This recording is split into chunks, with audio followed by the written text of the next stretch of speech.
Hello बच्चों, कैसे हो। केमिस्ट्री इनसाइड चैनल में आपका बहुत बहुत स्वागत है। अपन some basic concept of chemistry पढ़ रहे थे, उसके अंदर अपना जो बात चल रही थी वो थी मोल कॉन्सेप्ट। ठीक है, उसमें बहुत सारी बातें अपन ने डिस्कस कर ली थी। आज उससे रिलेटेड बहुत ही अच्छे अच्छे क्वेश्चन डिस्कस करेंगे जो एग्जाम में आए हुए हैं, पहली चीज। दूसरी, आज जो पढ़ने वाले हैं वो इसके अंदर परसेंटेज कंपोजिशन क्या होता है, इससे भी आजकल अच्छे अच्छे क्वेश्चन पूछे जा रहे हैं। एंड एम्पेरिकल फॉर्मूला, मोलिकुलर फॉर्मूले की बातें भी कुछ डिस्कस करने वाले हैं अपन यहाँ पे। ठीक है, तो सबसे पहले अपन एक काम करते हैं कि जो मोल की बातें हैं वो डिस्कस करते हैं। अच्छा सुनो मेरी बात, जो भी नए हैं वो चैनल को सब्सक्राइब करें, लाइक करें और शेयर करें। अब अपन बात कर रहे हैं कि जो अपन ने मोल पढ़ा था उसमें क्या क्या पढ़ा था वो डिस्कस करते हैं। देखो, तो मैंने ये कहा था कि मोल की बात जो अपन ने की थी तो तीन तरीके की बात थी कि मोल का मतलब एक तरीके से नंबर ही होता है। तो आपको कोई भी सब्सटेंस का मास दे रखा है, मतलब आपको अगर मास दे रखा है तो उस केस में मोल निकालने हैं। तो जो भी आपको गिवन मास दे रखा है, गिवन मास किसमें दे रखा है, in gram, divided by the molar mass. अब मोलिक्यूल है तो ग्राम मोलर मास हो जाएगा, ठीक है। एटम है तो ग्राम एटॉमिक मास हो जाएगा। तो इससे आपको नंबर ऑफ मोल्स निकल जाएंगे, मतलब नंबर ऑफ पार्टिकल्स निकल जाएंगे। तो एक फॉर्मूला तो बेटा अपना ये था। दूसरा फॉर्मूला था कि आपको यहां पर पार्टिकल्स दे रखे हैं। पार्टिकल्स का मतलब मोलिक्यूल्स दे रखे हैं, number of particles, atoms they रखे हैं, आइंस दे रखे हैं, इलेक्ट्रॉन्स दे रखे हैं, जो भी कुछ दे रखे हैं, आपको तो Na से क्या करना है, इसको डिवाइड करना है। तो ये एक चीज और थी।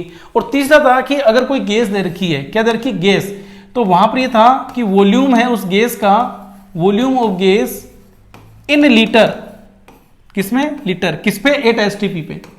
और STP कंडीशन अपन ने क्या रखी थी यहाँ पे कि जो जनरल जो लेके चल रहे हैं वो क्या है, 1 atm 273 केल्विन टेम्परेचर। अगर वो जब तक 1 बार मेंशन नहीं करे अपन ये लेके चलेंगे। उस केस के लिए अपन ये कहेंगे कि 22.4 का आपको डिवाइड करना है। इससे अपन ने नंबर ऑफ पार्टिकल्स की बात कर ली थी। समझ में आ रही बात आपको, यहां तक क्लियर है, यहां तक की बात।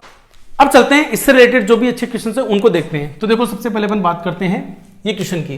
देखो क्या कह रहा है, which has maximum number of molecules among the following. 4 options दे रखे हैं।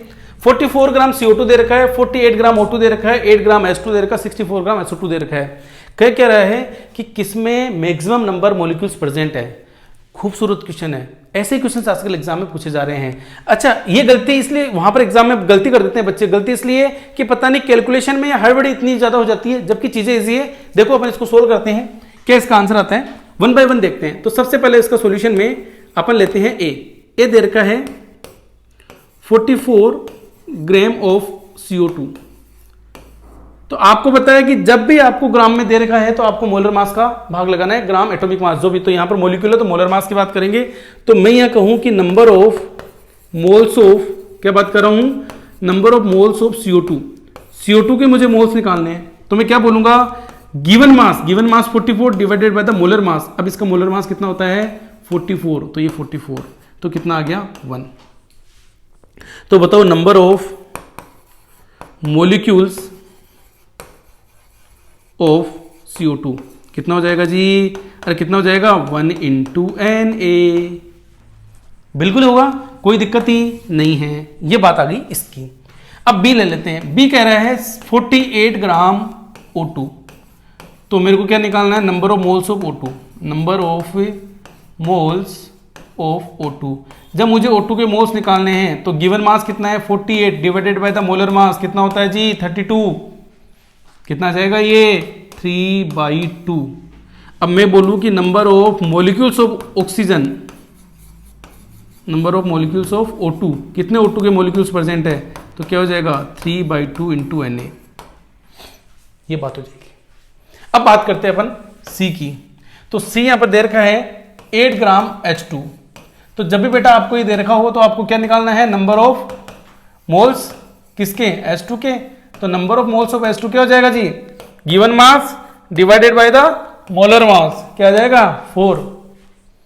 इजी है, 2 इसका मोलर मास है। अब नंबर ऑफ मॉलिक्यूल्स निकालने हैं आपको, number of molecules of hydrogen H2 कितना हो जाएगा, 4 into Na। सिंपल सी बात है। डी दे रखा 64 ग्राम SO2, निकाल लेते हैं जी। 64 ग्राम SO2 का मोलर मास कितना हो जाएगा, 64। 64 ग्राम SO2 64 मोलर मास है। कैसे हैं? Sulphur 32 O2 32 total 64। तो number of moles of SO2 is equal to 64 upon 64 is equal to 1। तो नंबर ऑफ मॉलिक्यूल्स निकालेंगे SO2 के, number of molecules of SO2 is equal to 1 into Na। ठीक है, तो देखो अब अपन बात करते हैं, यहां पर पूछा क्या है इन्होंने कि नंबर ऑफ मॉलिक्यूल्स मैक्सिमम किस में है। तो इसमें कितने हैं? CO2 में 1 Na, इसमें कितने हैं? 3/2 Na, इसमें कितने हैं? 4 Na, और इसमें कितने हैं? 1 Na। बताओ सबसे ज्यादा किस में है? हाइड्रोजन में। आंसर क्या हो जाएगा? C is the correct answer for this question. समझ में आई बात? इजी सी बात है बेटा, हार्ड कुछ भी नहीं है। चलते हैं आगे नेक्स्ट। देखो नेक्स्ट क्वेश्चन क्या कह रहा है वो देखते हैं। नेक्स्ट कह रहा है कि the ratio of masses of oxygen and nitrogen in a particular gaseous mixture is 1:4। मास का रेशियो दे रखा 1:4, बोला है कि नंबर ऑफ देयर मॉलिक्यूल्स कितने होंगे। तो जब भी बेटा मास वास की बात करके हो, मॉलिक्यूल्स पूछा हो तो मोल निकालो, Na से मल्टीप्लाई कर दो। तो देखो बात करते हैं, तो सबसे पहले बात करते हैं ऑक्सीजन की यहाँ पे, और ये नाइट्रोजन का। ये जो मास का रेशियो दे रखा है वो दे रखा है 1:4।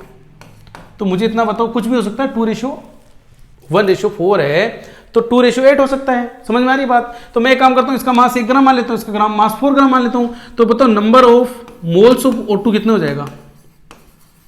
Number of moles of O2 कितना हो जाएगा जी? इस केस में 1/32, और इस केस में क्या हो जाएगा? Number of moles of nitrogen, ये कितना हो जाएगा? 4/28। ये क्या हो गया? 1/7। तो नंबर ऑफ मोल्स कितने आएंगे? 1/32, 1/7। तो अच्छा, नंबर ऑफ मॉलिक्यूल्स कितनी हो जाएंगी जी? नंबर ऑफ मॉलिक्यूल्स बोला है ना इन्होंने, मॉलिक्यूल्स ही बोला है, तो नंबर ऑफ मॉलिक्यूल्स, तो इस केस में हो जाएगा 1/32 into Na। Number of molecules किसके? मैंने O2 की बात कर रहा हूं, number of molecules of O2। और इस केस में number of molecules of nitrogen is equal to 1/7 into Na। पूछा क्या है जी? The ratio of number of their molecules. तो इसके मॉलिक्यूल्स हियर, उसके मॉलिक्यूल्स वो। तो O2 के मॉलिक्यूल्स कितने हैं? Na/32। नाइट्रोजन के कितने हैं? Na/7। तो Na से तो Na कटे गया, क्रॉस मल्टीप्लाई कर देते हैं, कितना जाएगा? 7:32। समझ में आ रही है बात? तो आंसर क्या हो जाएगा इसका? C is the correct answer for this question. समझ में आ रही बात अच्छे से? कहीं कोई दिक्कत नहीं है। अब देखो आगे चलते हैं। आगे क्या कह रहा है? A mixture of gases contain H2 and O2 gases in the ratio of 1:4। वही वैसा ही क्वेश्चन दे रखा है बेटा, कुछ भी नहीं है। What is the molar ratio of the 2 gases in the mixture. जो मिक्सचर है उसमें मोलर रेशियो पूछा है, मास दे रखा है, वही पहले वाला क्वेश्चन है सेम। तो आपको इस क्वेश्चन का आंसर कमेंट बॉक्स में लिख के भेजना है कि सर ये इसका मेरा आंसर है। तो इससे आपको ये भी पता चलेगा कि वाकई में मेरे को कितना आ रहा है, कितना नहीं आ रहा है। समझ में आ रही बात? चलो अब देखो, ये तो इतनी बात थी। अब अपन बात करते हैं सबसे पहले परसेंटेज कंपोजिशन क्या होता है, उसको अपन डिस्कस करते हैं। तो देखते हैं कि परसेंटेज कंपोजिशन क्या होता है। तो देखो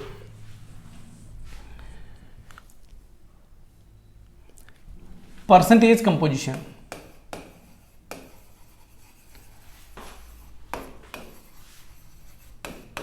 तो देखो बेटा परसेंटेज कंपोजिशन का अपने को यहां पर जो मतलब निकल के आएगा वो क्या आएगा, तो सुनो। जैसे मैं एक एग्जांपल ले रहा हूं, वो मैं एग्जांपल ले रहा हूं H2O का। तो आपको पता है H2O का, अगर आपसे यहां पूछे कि H2O का इसका मोलर मास क्या है, तो बताओ इस H2O का मोलर मास क्या होगा? जितना हाइड्रोजन का मास और ऑक्सीजन का मास उनको जोड़ दूंगा। तो हाइड्रोजन एटम का मास कितना है? 1 का 1, तो इसका मतलब 2 है, तो 2 + 16, तो 2 + 16 कितना हो जाएगा? 80। क्लियर हो गई यहां तक की बात? अब आपसे पूछे इस क्वेश्चन के लिए कि मास परसेंट ऑफ, क्या पूछ रहा है? मास percent of hydrogen in H2O। तो भाई आप मास परसेंट कैसे निकालते हो कि हाइड्रोजन का मास जितना है divided by the total mass into 100, ये करते हैं। तो हाइड्रोजन का मास कितना है? 2 डिवाइडेड बाय द 18 इंटू 100, तो गुणा भाग करके इसका कितना आ जाएगा? 11.11%। बिल्कुल इजी सी बात थी, छोटी सी बात थी, डिस्कस कर ली थी अपन यहाँ पे, अच्छे से समझ में आ गया अपने को। मास percent of oxygen in H2O। तो मैं तो ये कहूँगा कि इतना गुणा भाग करने की जरूरत नहीं है, फिर भी चलो मैं कर देता हूँ एक बार, और कितना आ जाएगा 88.88। क्लियर है? अच्छा सुनो, टोटल मास ऑक्सीजन का कितना है divided by the total molecular mass पूरे कंपाउंड का इंटू 100। ये बात थी कि नहीं थी? समझ में आ गई बात? हाँ सुनो, अगर आपको जब भी कोई कंपाउंड दे रखा है उसमें 2 ही एटम प्रेजेंट है, तो एक का निकालने के बाद में दूसरे का निकालने की कतई जरूरत नहीं है। आप 100 में से माइनस कर दो, वही तो आएगा भाई। ये बातें तो अपन बचपन में पढ़ के आई गए, कोई दिक्कत ही नहीं है। ठीक है, तो यहां से देखो एक क्या फॉर्मूला निकल के आ सकता है। तो मैं ये कह सकता हूं क्या कि mass percent of an element, कोई भी एलिमेंट प्रेजेंट इन कंपाउंड, क्या होगा उसका, क्या होगा जी कि मास ऑफ एलिमेंट, जो भी उस मास है उस एलिमेंट का in compound divided by the molar mass of compound into 100। ये उस टोटल कंपाउंड का मास कितना है वो देख लेंगे। समझ में आ रही बात? मास ऑफ एलिमेंट कितना है और उस कंपाउंड का टोटल मोलर मास कितना है इंटू 100। तो उसका क्या आ जाएगा, परसेंटेज आ जाएगा किसका, उस एलिमेंट का मास परसेंटेज आ जाएगी, जो अपन ने यहाँ पे किया है। जो किया ना वैसा का वैसा लिखा, और कुछ नहीं किया अपन यहाँ पे। समझ में आ गई बात? अब देखो एक एग्जाम्पल और ले लेते हैं, उससे थोड़ा सा और क्लियर हो जाएगा। वो एग्जाम्पल अपन ये ले रहे हैं क्योंकि वहां पर तो क्या 2 ही एलिमेंट थे। अगर 3 एलिमेंट की बात करें तो देखो मैं कर लूँ C2H5OH। इस केस में आपसे बोले वो कि मास परसेंटेज कार्बन का निकालना, हाइड्रोजन का निकालना, ऑक्सीजन का निकालना है। तो सबसे पहले तो देखो टोटल मास, या मैं कहूं यहां पर टोटल मास का मतलब मैं यहां पर एक तरीके से बोल दूं क्या, मोलर मास। टोटल मास का मतलब यहां पर मोलर मास ऑफ C2H5OH की बात कर रहे हैं अपन, और कुछ नहीं है। C2H5OH कितना हो जाएगा जी, 12 2 जा 24 और 6 30, और ऑक्सीजन का 16 मतलब 46। समझ में आ गई बात?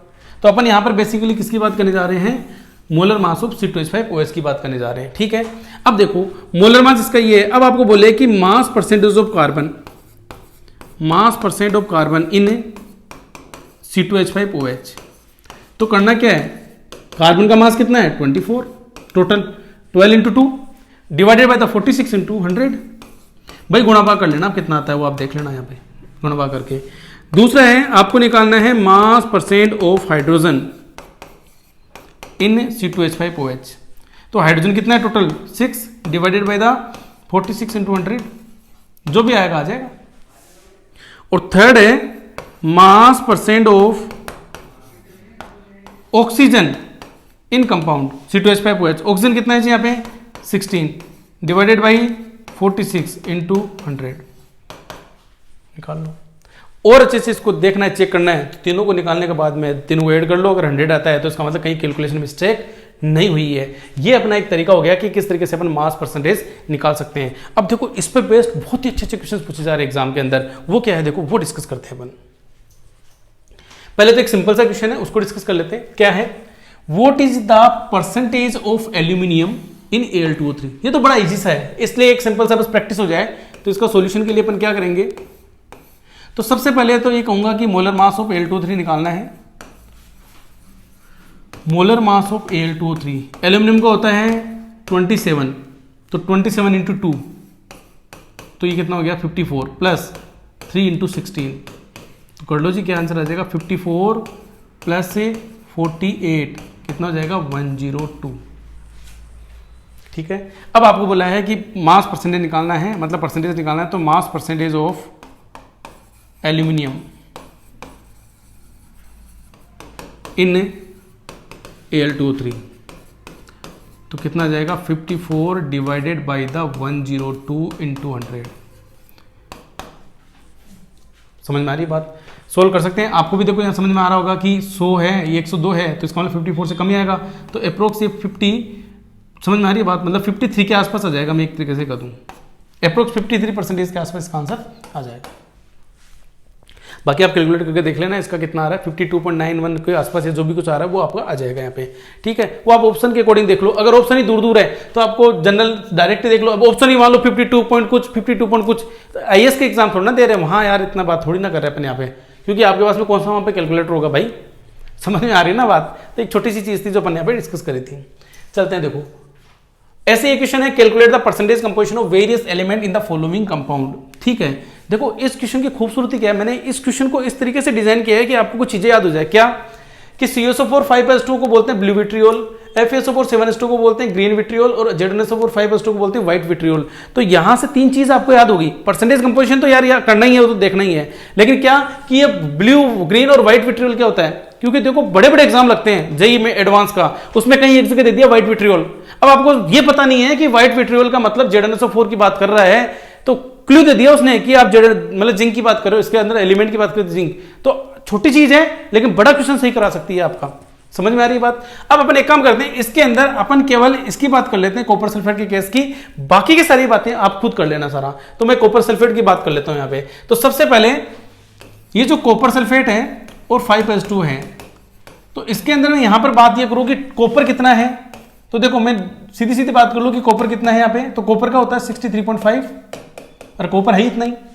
अच्छा सल्फर कितना है, सल्फर एक ही है, सल्फर का कितना ग्राम है 32 ग्राम है, अगर मैं एक पूरे मोलिकुलर मास की बात करूं तो। अच्छा ऑक्सीजन कितना है, तो ऑक्सीजन कितना है 9 × 16 है जी, 4 ऑक्सीजन इसमें 5 इसमें, और हाइड्रोजन कितने हैं जी, हाइड्रोजन की बात करें तो 10 हाइड्रोजन यहाँ है, यहाँ कुछ भी नहीं है, तो इसका कितना जगह 10 हो जाएगा। तो इस तरीके से मैं सारी की सारी इसकी बात कर सकता हूं। अच्छा टोटल मास निकालना हो तो आप निकाल सकते हो अच्छे से, कितना आएगा वो आप देख लेना। ठीक है, मैं आपको एक बता रहा हूं कि इतना कुछ हो जाएगा, बाकी देखो सोल्व कर लेते हैं, कोई दिक्कत नहीं है उसमें, क्या है। तो मैं ये कहूं कि कॉपर कितना है 63.5, सल्फर कितना है 32, ऑक्सीजन कितना हो गया 16, तो 16 4 × 64, और ये हो गया 18 में डायरेक्ट करता हूं, और 90 हो गया ना। तो ये टोटल हो जाएगा अपना 0.5, और इधर हो जाएगा 4 7 9, और ये हो जाएगा 9 9 18, और 18 और 6 249.5 हो जाएगा। ठीक है, अब आपसे बोले कि मास परसेंटेज की बात करें, percentage of copper in blue vitriol, तो कितना हो जाएगा जी 63.5 अपॉन 249.5 × 100, ये आ जाएगा। समझ में आ रही है बात। इसको कैलकुलेट कर लेते हैं, कोई दिक्कत नहीं है। क्या क्या होगा इसको मैं आपको तो कैलकुलेटर से बताता हूँ इसका कितना जो आंसर आएगा। तो 63.5 डिवाइडेड बाय द 249.5, तो ये आ गया अपना 205.45 परसेंटेज। तो यहां पर कॉपर की परसेंटेज ये हो गई। Percentage of oxygen in blue vitriol, तो टोटल ऑक्सीजन कितना है मैंने उधर लिखा है 9 × 16 डिवाइडेड बाय द 249.5 × 100, तो ये 51 या पता नहीं कितना 57 के आसपास आएगा शायद ये। 9 × 16 × 100 डिवाइडेड बाय द 249.5, ये आ रहा है 57.71। समझ में आ रही है बात। अब मैं कहूं कि percentage of hydrogen in blue vitriol, तो ये कितना हो जाएगा, हाइड्रोजन टोटल कितना है जी 10 है, तो 10 डिवाइडेड बाई 249.5 × 100, तो ये कितना हो जाएगा, ये तो बिल्कुल सीधा सीधा, ये कोई दिक्कत नहीं है कि 1000 डिवाइडेड बाई 249.5, ये आ गया 4 के आसपास। और एक अपना बच रहा है परसेंटेज ऑफ, क्या बच गया जी, सल्फर, क्या सल्फर इन ब्लू विट्रियोल, तो ये कितना हो जाएगा 32 डिवाइडेड बाई द 249.5 × 100, तो ये आ जाएगा अपना 32 डिवाइडेड बाई 249.5 12.82 के आसपास आ रहा है ये।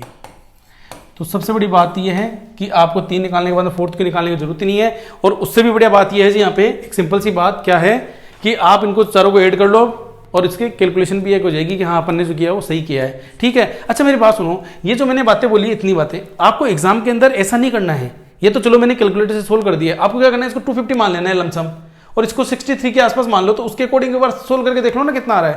तो 250 यहाँ मानते हुए बात कर लो, 250 यहाँ मानते हुए बात कर लो, तो देखो यहाँ 250 मानोगे तो अप्रोक्स 4 ही आ रहा है वैसे भी।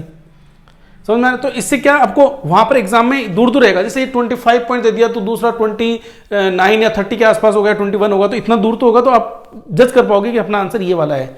वहां इतनी बिल्कुल पॉइंटों में कैलकुलेशन नहीं करनी है। हाँ ऑप्शन देख लेना, अगर ऑप्शन ही बिल्कुल पास पास में हो तो फिर मैं भी कुछ नहीं कर सकता, फिर तो करना ही पड़ेगा अपने को। समझ में आ गई बात? तो बिल्कुल इजी सी बात थी, आप इसको आराम से सोल्व कर सकते हैं। हाँ ये दोनों आप सोल्व कर लेना इसको अच्छे से, कोई दिक्कत नहीं है। चलते हैं, देखो आगे क्या खूबसूरती है इस क्वेश्चन की, बहुत ही शानदार वाला क्वेश्चन है, एग्जाम में पूछा हुआ है। क्या क्वेश्चन है देखो कि the percentage of selenium in peroxidase anhydrase enzyme is 0.5% by weight, atomic weight दे रखा है, the minimum molecular weight of peroxidase anhydrase enzyme. अपन ये मान के चल रहे हैं इस क्वेश्चन के अंदर कि जो क्वेश्चन कह रहा है कि आपको सेलेनियम का परसेंटेज दे रखा है और ये बताना है कि जो मिनिमम मोलर मास है जो प्रोक्सीडेज एनहाइड्रेस एंजाइम उसका कितना होगा। तो अपन ये मान के चल रहे, कुछ नहीं बोलते हैं तो अपन ये मान के चलते हैं कि सेलेनियम का एक ही एटम प्रेजेंट है। तो देखो अपना फॉर्मूला क्या था कि मास परसेंट ऑफ एलिमेंट, तो एलिमेंट क्या है सेलेनियम, इन किसमें, in peroxidase anhydrase enzyme, peroxidase anhydrous enzyme जो है वो दे रखा है अपने को। अब बताओ क्या बोलूंगा मैं कि मास ऑफ सेलेनियम जो भी है, तो mass of selenium divided by the, जो भी टोटल मास निकालना अपने को, टोटल मास ही बोला है ना, तो मिनिमम मोलर मास, तो molecular weight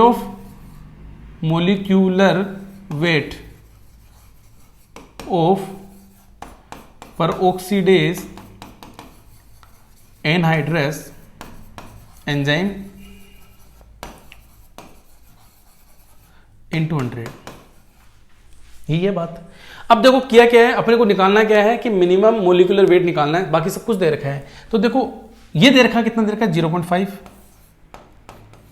is equal to 78.4 upon x, ये निकालना है इंटू 100।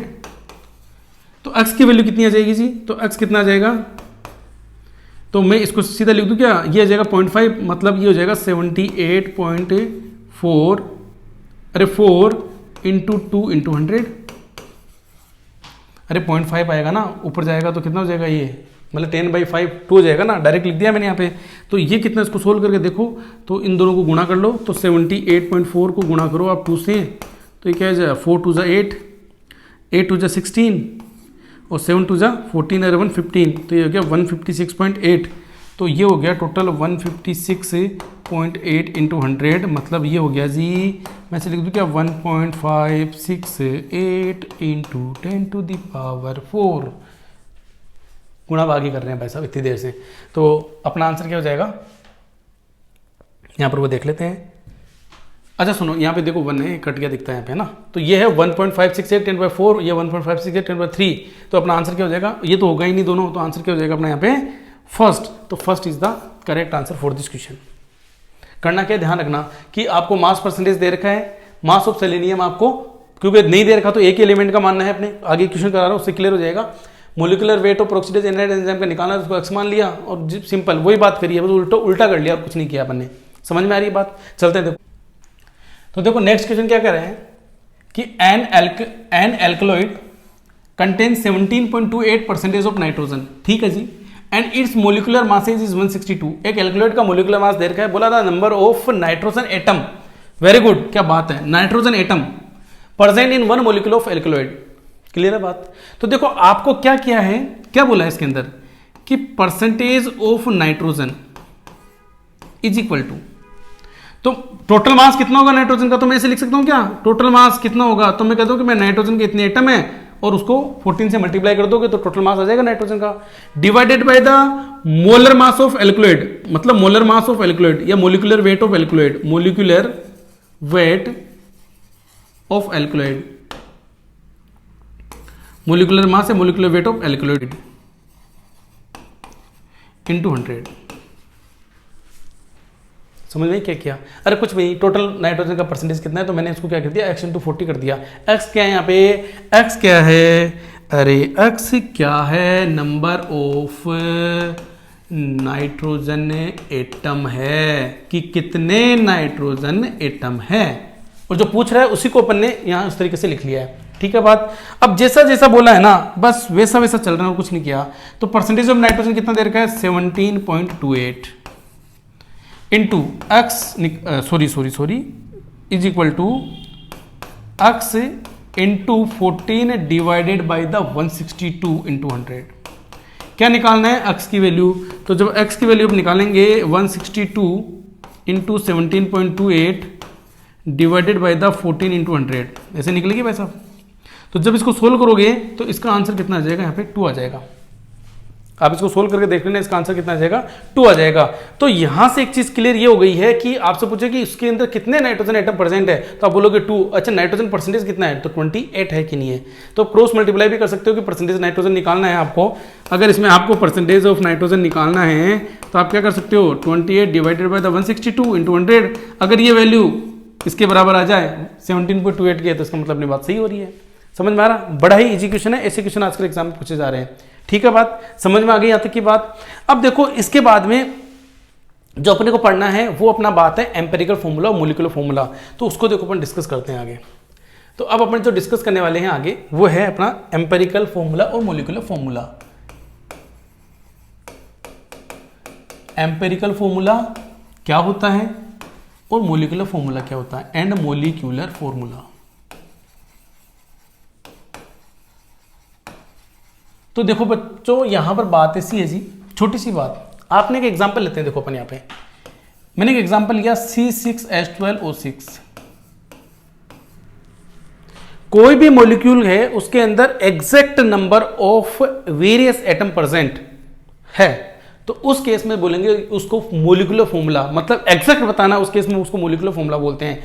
और उसी का आपको सिंपल रेशियो में बता दें, जैसे सिंपल रेशियो इसका क्या हो सकता है, मैं अगर इसको लिखूं CH2O तो बताओ ये इसका सिंपल रेशियो हुआ कि नहीं हुआ। कैसे? मैं सब में 6 का भाग लगा दूं तो बताओ CH2O, तो ये वाला तो है इसका मोलिकुलर फॉर्मूला। क्या है जी? इसका मोलिकुलर फॉर्मूला। और मैं ये कह दूं कि इसमें मैंने 6 का भाग लगा दिया, या मैं ऐसे कर दूं कि 6 इंटू ऐसे लिख दूं, तो इसको 6 से मल्टीप्लाई कर दूं तो 6 कार्बन हो जाएंगे, 12 हाइड्रोजन और 6 ऑक्सीजन। तो ये जो मैंने लिखा है ना यहाँ पे, इसको मैं यहाँ क्या बोल रहा हूं, ये क्या है अपना एम्पेरिकल फॉर्मूला। एम्पेरिकल फॉर्मूला समझ में आ गई बात? क्लियर है? मतलब इन दोनों की डेफिनेशन की बात करें तो मैं ये कहूं कि exact number of various atom present in compound denoted by the molecular formula, उसको मोलिकुलर फॉर्मूला बोलेंगे। और मैं बोलूंगा कि simple ratio of various element या atom present in a compound denoted by the empirical formula. समझ में आ गई बात? जैसे और एग्जांपल ले लें अपन, मैं यहां पर एक एग्जांपल ले रहा हूं C6H6, तो बताओ इसका एम्पेरिकल फॉर्मूला क्या होगा? CH। ये क्या है यहाँ पे? Molecular formula. और ये किसकी बात कर रहे हैं अपन? यहाँ पे मोलिकुलर फॉर्मूले की बात कर रहे हैं, और यहां पर बात कर रहे हैं एम्पेरिकल फॉर्मूले की बात कर रहे हैं। अच्छा देखो, मैं लिख दूं C3H6, तो इसका क्या हो जाएगा? CH। पता होगा कि नहीं होगा? समझ में आ रही है? मैं लिख दूं यहाँ पे H2O2, तो इसका क्या हो जाएगा? HO। समझ में आ रही है भाई साहब बात? अच्छे से क्लियर होगी बात? कोई दिक्कत नहीं है। मतलब मैं ये कहूं कि एम्पेरिकल फॉर्मूला का मतलब क्या होता है, वो सिंपलेस्ट रेशियो। अब इसका सिंपलेस्ट रेशियो क्या हो सकता है ये? हाँ देखो, मान लो मैं लिखूं C2H5OH, मतलब इसको क्या लिख सकता हूं मैं? C2H6O। तो इसका एम्पेरिकल फॉर्मूला भी C2H6 ही होगा, क्योंकि ऑक्सीजन को और सिंपल क्या करोगे, एक एटम तो रखोगे वैसा कम से कम, तो C2H6 ही वही होगा। तो इसका एम्पेरिकल फॉर्मूला भी, मोलिकुलर फॉर्मूला भी वही है, तो इसका एम्पेरिकल फॉर्मूला भी वही है। समझ में आ रही है बात आपको अच्छे से? तो एम्पेरिकल फॉर्मूला, मोलिकुलर फॉर्मूला क्या होता है वो आपको समझ में आ गया। या मैं बोलूं empirical formula mass is equal to, तो यहां पर देखो एक चीज समझ में आ गई है, वो क्या आ गई है कि मैं इसे लिख दूं क्या जी, कि molecular formula mass is equal to N into empirical formula mass. और n यहां पर क्या है, एक नेचुरल नंबर है जिसको अपन डिनोट कर सकते हैं। n को क्या कर सकते हैं? 1 2 3 4, इस तरीके से n को अपन डिनोट कर सकते हैं। फॉर्मूला मास है उसको क्या बोल रहे हैं अपन? n इंटू एम्पेरिकल फॉर्मूला मास। तो आपको एम्पेरिकल फॉर्मूला मास तो यहां से आपको समझ में आ रहा होगा, जैसे H2O2 की बात करें और HO की, तो एम्पेरिकल फॉर्मूला मास क्या होगा? एक हाइड्रोजन और ऑक्सीजन का होगा। उसको अपन n का मतलब 2 से मल्टीप्लाई करूंगा तो क्या हो जाएगा, वो इसका मोलिकुलर फॉर्मूला मास आ जाएगा। तो ये भी अपने को यहाँ पे ध्यान रखना है। देखो इससे रिलेटेड क्वेश्चंस क्या है वो अपन डिस्कस करते हैं। देखो एक क्वेश्चन एक एग्जांपल की फॉर्म में बात कर लेते हैं इसको अपन। क्या बोला है देखो अच्छे से, ए कंपाउंड कंटेन 4.07% हाइड्रोजन और 4.27% of carbon and 71.6% chlorine, its molecular mass there का 98.96। तो what is empirical formula and molecular formula इसका पूछा है। तो देखो इस क्वेश्चन को सोल्व करने का क्या टेक्निक है वो देखो समझते हैं अपन, उसका सॉल्यूशन देखते हैं। सबसे पहले जब भी ऐसा क्वेश्चन दे रखा हो तो आपको करना क्या है कि जितने भी एलिमेंट है ना उसको लिख लो आप, ये एलिमेंट। तो कौन कौन से एलिमेंट प्रेजेंट है, एक है हाइड्रोजन, दूसरा क्या है जी कार्बन, और तीसरा क्या है क्लोरीन, ये लिख लिया। उसके बाद में आपको क्या करना है यहाँ पे कि परसेंटेज ऑफ एलिमेंट जो गिवन है, परसेंटेज ऑफ एलिमेंट जो गिवन है वो लिख लो। तो परसेंटेज एलिमेंट इसकी कितनी है 4.07, इसकी कितनी है 24.27 और इसकी कितनी है 71.65। ठीक है जी, लिख ली। अब क्या कर सकते हैं अपन आगे, और क्या इसका टेक्निक है, क्या तरीका है। अब मैं कह रहा हूं कि जो आपको परसेंटेज दे रखी है ना, परसेंटेज ऑफ जो भी गिवन एलिमेंट है उसमें उसका एटॉमिक मास का भाग लगा दो, वो जो रेस्पेक्टिव एलिमेंट है उसका। तो इस केस में 4.07 डिवाइडेड बाई 1, क्योंकि हाइड्रोजन का 1 नहीं है। इस केस में क्या करूंगा मैं 24.27 डिवाइडेड बाई 12, और इस केस में क्या करूंगा 71.65 डिवाइडेड बाई 35.5। तो भाग लगाने के बाद में देखो यहाँ कितना आ जाएगा, तो लगभग देखो इसको मैं 4 ही लिख लूँ, इसको देखो लगभग 2 ही लिख लूँ, इसको देखो लगभग 35, 70, 71 मतलब लगभग 2, लगभग लिखा अपन ने। तो आपको भी दिख रहा होगा अच्छे से कि हाँ सर 4 पॉइंट कुछ 07 आएगा, तो यहाँ पे 2 पॉइंट कुछ आएगा, यहाँ पर भी 2 पॉइंट कुछ आएगा। लेकिन जब अब मैं आगे क्या बोलने जा रहा हूँ, अब अपने को लेना है यहाँ का इसका सिंपल रेशियो। सिंपल रेशियो कैसे, अब करना क्या है, जैसे इसमें से जो स्मॉल नंबर है ना उसका भाग लगा दो। तो इधर है 4/2, ये कितना है 2/2, और ये कितना है 2/2, तो ये कितना आ गया अपना 2, ये कितना हो गया 1, और ये कितना हो गया 1। तो ये जो रेशियो जो आया ना, ये आपका क्या है एम्पेरिकल फॉर्मूला है। मतलब एम्पेरिकल फॉर्मूला क्या हो गया जी, कार्बन कितना है 1, हाइड्रोजन कितना है 2 और क्लोरीन कितना 1। This is the empirical formula, this is the empirical formula. इस क्वेश्चन के लिए एम्पेरिकल फॉर्मूला ये हो गया। अच्छा सुनो, यहां पर मान लो 1.5 कुछ आता तो मैं इसको होल नंबर रेशियो की बात करता, कुछ ऐसे डिजिट से मल्टीप्लाई करता इससे वो होल नंबर में आ जाए। क्लियर हो गई यहां तक की बात। तो अब देखो क्वेश्चन पूछा है कि इसका मोलिकुलर फॉर्मूला क्या होगा, एम्पेरिकल फॉर्मूला तो आ गया है। अब देखो मैंने एक चीज बताई थी, क्या बताई थी कि आपको मोलिकुलर फॉर्मूला मास पता है, मोलिकुलर फॉर्मूला मास, तो उससे आप एन फैक्टर एन की वैल्यू निकाल सकते हो जब आपको एम्पेरिकल फॉर्मूला मास इधर फाइंड आउट है। तो कैसे है आपको पता है, एम्पेरिकल फॉर्मूला मास कितना है CH2Cl है, तो ये दे रखा है आपको 98.96, एन की वैल्यू निकालनी है और ये आपको पता है। तो कार्बन कितना है 12, हाइड्रोजन कितना है 1 और ये 35.5। तो ये देखो कितना आ गया 5, 5 2 7 और 1 8.4, 48.5 आ गया। हाइड्रोजन 2 है ना इसमें, तो 2, ये आ गया 49.5। कितना आ गया ये 49.5। ये इसका क्या हो गया एम्पेरिकल फॉर्मूला मास हो गया, तो 49.5। तो यहाँ से आप जब देखोगे तो एन की वैल्यू कितनी आ रही है 2 आ रही है कि नहीं आ रही है, समझ आ रही है, एन की वैल्यू 2 आ रही है। इसका मतलब आपको जो भी एम्पेरिकल फॉर्मूला उसको 2 से मल्टीप्लाई करना है। तो जब 2 से मल्टीप्लाई करोगे तो यहाँ पर जो आपका मोलिकुलर जो फॉर्मूला निकल के आएगा वो कितना निकल के आ जाएगा जी, C2H4Cl2 आएगा कि नहीं आएगा। तो इस क्वेश्चन के लिए आपसे ये पूछे कि इसका एम्पेरिकल फॉर्मूला क्या है, तो आपका आंसर क्या है CH2Cl है। क्लियर है। आपसे बोले मोलिकुलर फॉर्मूला क्या है, तो मोलिकुलर फॉर्मूला क्या है C2H4Cl2, जो दे रखा है उसको 2 से मल्टीप्लाई करना और कुछ नहीं करना है।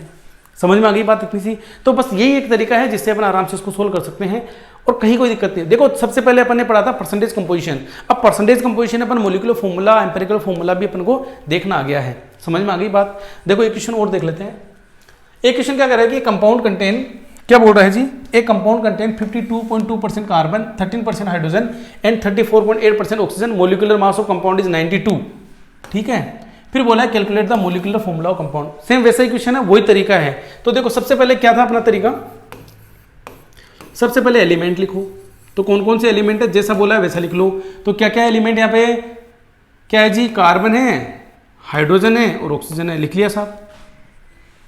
फिर क्या लिखना है यहाँ पर परसेंटेज ऑफ एलिमेंट, जो एलिमेंट है उसकी परसेंटेज है, तो एलिमेंट की परसेंटेज कितनी है, इसकी है 52.2, इसकी है 13 और इसकी है 34.8। ठीक है, अब बताओ क्या लिखना है यहाँ पे अपने को, आगे क्या बात करें, percentage of element divided by the atomic mass, जो भी इसका मास है।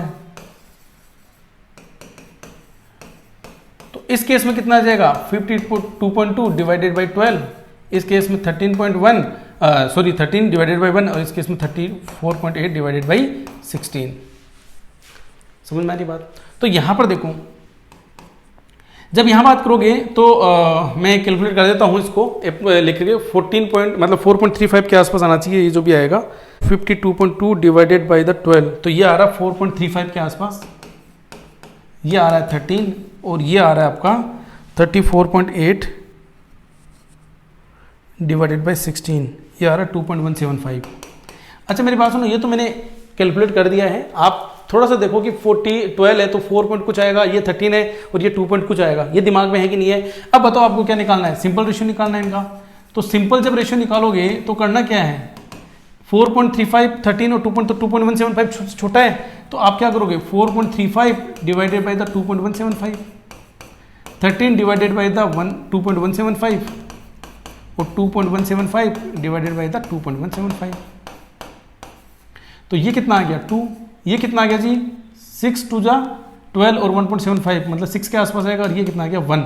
तो ये लमसम आप कैलकुलेट करोगे तो जो भी वैल्यू आएगी वो लगभग जैसे 1.98 आ गई तो उसको 2 माना है अपने, उस तरह से बात कर सकते हैं अपन। तो इसका मतलब यहाँ क्या आंसर आ गया अपना C2H6O।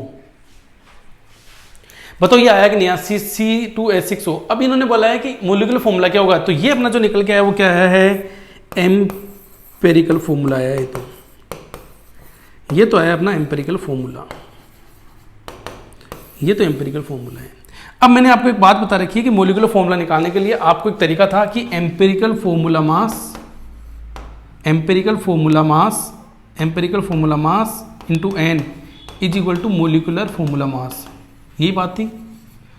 तो यहां से आप निकाल सकते हो। तो 12 तो कितना हो जाएगा, कार्बन कितना है 24, हाइड्रोजन है 6 और ऑक्सीजन कितना है 16, तो ये कितना हो गया 6 10 और 16 1 और 2 3 और 4, तो ये हो गया 46। तो ये हो गया 46 into N is equal to 92। तो एन की वैल्यू कितनी आ गई यहाँ पे 2 आ रही है, बिल्कुल साफ साफ दिख रही है। तो बताओ मोलिकुलर फॉर्मूला कंपाउंड का क्या हो जाएगा, तो जो दे रखा है तो मोलिकुलर फॉर्मूला ऑफ कंपाउंड है उससे 2 से मल्टीप्लाई कर देंगे अपन। तो मोलिकुलर फॉर्मूला ऑफ कंपाउंड क्या हो जाएगा जी C4H12O2। This is the answer. समझ में आई, कुछ भी नहीं किया, सबसे पहले एलिमेंट लिया, उसकी परसेंटेज ऑफ एलिमेंट लिखा, फिर उसमें परसेंटेज एलिमेंट में एटॉमिक मास का डिवाइड किया, सिंपल रेशियो में लिखा। सिंपल रेशियो नहीं आता तो मैंने बोला था होल नंबर रेशियो की बात करेंगे अपन। अगर मान लो पॉइंटों में आता तो अरे एक एटम को एक तो लेके रखे कम से कम किसी भी मॉलिक्यूल के अंदर। समझ में आ रही है बात, तो उसके अकॉर्डिंग अपन इसको निकाल लिया है। तो ये यहाँ तक की आज की क्लास थी, ठीक है बात। अब आगे जो अपन पढ़ने वाले हैं बहुत ही अच्छे क्वेश्चंस डिस्कस करेंगे, बहुत ही अच्छे कॉन्सेप्ट डिस्कस करने वाले हैं अपन इसी मोल कॉन्सेप्ट वाले टॉपिक के। Okay, thank you for watching.